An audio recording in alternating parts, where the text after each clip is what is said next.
So thank you so much for making time for this call. I thought that we should really try to get some more people to know about the webinar series because it's going to be so valuable and I'd like them to understand what it's all about. Yeah, hi, Yumna. I agree. I think the webinar series is a great accompaniment to the community of practice that has started with the Inland Five of IPPs and the Golden Valley Wind Farm Trust. And as DGMT, we're so thrilled and excited to be able to support that with our funding. Well, Sanazo, thank you very much for the funding, but you know that DGMT has been much more than a funding partner. Because of your expertise in strategic education investments, the Inland Five is really looking forward to all of the insights and the expertise that they're going to be receiving and to be rethinking and reconsidering how they invest in education in their region, not only individually, but also as a collective. So thank you very much for your contribution to that.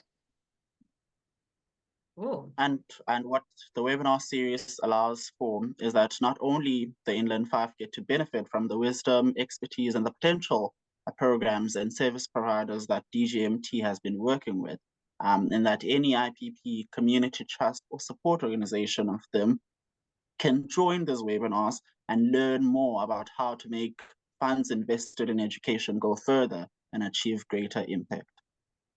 Yeah, cool. So maybe we should start off by sort of getting into some of the detail about what people would be able to expect, I guess, from the webinar series. And Aisha and Carolyn, are we recording this, or can we record this meeting maybe so that we can post it on various platforms and let people know what they can anticipate to get? Good. No problem. Cool. So I guess with that, I maybe can just frame some of the thinking that we had about how to structure the webinar series. I think just to begin with, I think we recognize that, IPPs and the trusts have 20 years. I know the funding doesn't always come in immediately at year one, but let's talk about hypothetically what can be achieved in 20 years in communities, right? And ideally, that is a critical framing that we wanted to start off this webinar series talking about and using a real case study in the form of an NGO like an NGO called Bulungula Incubator, which I think most people would be familiar with, to showcase what can be achieved in communities and place with within a 20-year horizon if you actually focus on a person-centered investment strategy that happens within context, right? So, for example, with Bulungula, they've been able to shift outcomes for a generation of children, right, by investing holistically from early childhood development, and by that means from pregnancy, conception, actually pre-conception, right up until employment, right? Opening pathways for opportunity and improved outcomes, developmental outcomes at each of those stage gates. And then not only taking this kind of life course approach, but really complementing it with interventions that ensure that the family and broader community context in which a life is lived is enabling to those human development outcomes. So it would have been great, and the plan is to start with a webinar that actually begins to frame that opportunity and bring it to life by way of a case study before we go deeply into, okay, how do we get the other components, each component within that strategy to work? So yeah, so that was the plan. Unfortunately, we have had to postpone that particular webinar by a few weeks, and hopefully we get back to it. But this is the way these things go. So what we're going to do now is we're going to start the webinar series with an episode looking specifically at high school interventions. And that first webinar is going to be on September the 5th at midday. Wonderful. Yes, that's correct. And why we're starting with high school is because the Inland Five, currently a lot of their collaborative work centers around high school. So if we can start the webinar series with high school, that means that they can do all of their discussions in time for the ED plans that they have. So that'll be great. Yes, thanks. Perfect. And that's what we are planning to start with. Maybe I can just share a bit about the overall approach and thinking to this in a bit more detail. So like I said, right, I think it's important that people realize that in 20 years, you've got an opportunity to shift outcomes for a generation in a specific place. And that when we think about how to do that with an education centered approach, that we need to take that, but it needs to be cognizant of the context in which education happens, right? So we need to talk about some of the things that could, outside of a schooling system, affect educational outcomes. So we're going to be taking that holistic approach, even in the deep dives of the webinars and some of the themes that are covered in the webinar.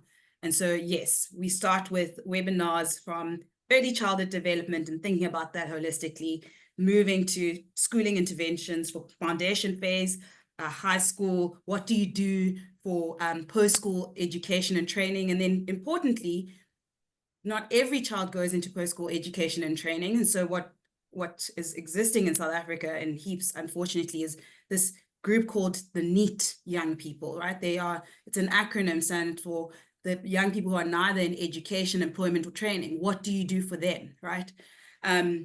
And how can we open pathways for NEET young people at a hyperlocal and community level, right? And then again, since an isolated focus on a life is erroneous, we will also be thinking about what are some of the social and psychosocial factors that could hinder those academic outcomes. So issues like substance abuse, right? In many schools in South Africa, we have young people consuming alcohol in even primary school level is what we see in some of our communities. And then obviously that affects educational outcomes. And we know in our sector, we've seen a lot of fetal alcohol syndrome that starts even earlier. So how do we deal with those issues in service to improved outcomes for a life, right? And improved academic outcomes too. So we're taking that holistic approach. We're going to do deep dives into each of those themes. And there's a standard kind of approach we want to take to each of those thematic deep dives. We are, one, wanting to frame what are the key problems in early childhood development that are, I guess, universal in South Africa. Yes, the way that they show up in any community will be different, but there are some generalizable framings based on evidence, of course, that I think would be important for us all to just be able to grapple with, right? How do we frame the problem of NEET? How do we frame the issue of substance abuse? How do we frame the issue of what's happening in foundation phase in schools, right? And so we're going to have some experts in the room really helping us to frame those problems and even bringing some data in to drive the point home.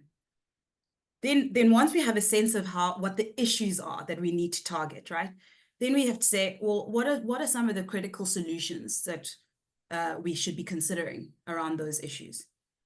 And then to close it off in the discussion, I think we've discussed that it's important to leave us, the IPPs and the trusts and all those involved with certain principles that we need to embrace if we're going to partner well around those solutions in order to solve some of those problems in our own context, right?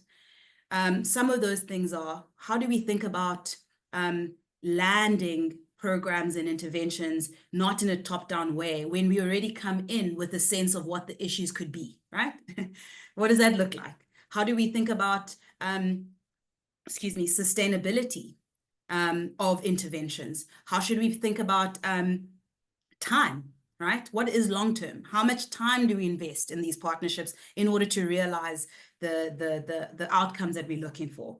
How do we partner in a way that embeds a strategic lens in terms of clarity of theories of change and outcomes that we're looking for, etc.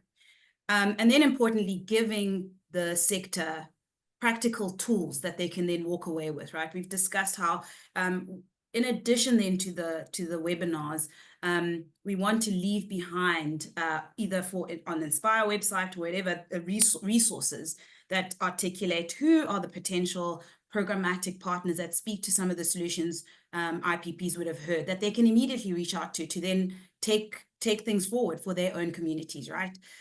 We also want to put forward some case studies to make practical some of the ideas that we will be engaging in each of the webinars. And I think importantly, it's going to be conversations, but we also want to make room for IPPs and trusts and those who would be involved to ask us questions. So every webinar will have a moment for us to actually hear what are our our colleagues sitting with as they hear this, and to be able to have experts really respond to some of the complexities and challenges they face in their unique context in light of, what the themes and the outcomes we are framing as important for our strategic approach to educational investment. All right, that is incredible, Sinazo. As you've mentioned, that each webinar forms part of a bigger picture in that they're designed to come together to offer a comprehensive view of how strategic education investments can really drive meaningful change.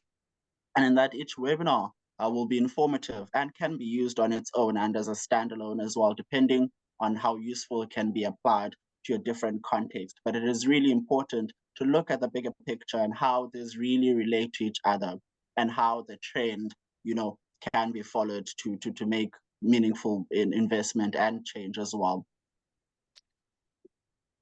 I really hope that as many REAP social performance practitioners as possible, and by that I mean IPPs, ED managers, CLOs, community trusts, trustees, trust administrators, as many people as possible can attend and join us for this full journey of the webinar series, because each session, from what I'm understanding, will be so valuable, and together as a series, they really are going to pave a pathway and be a powerful guide to create lasting change in our renewable energy communities.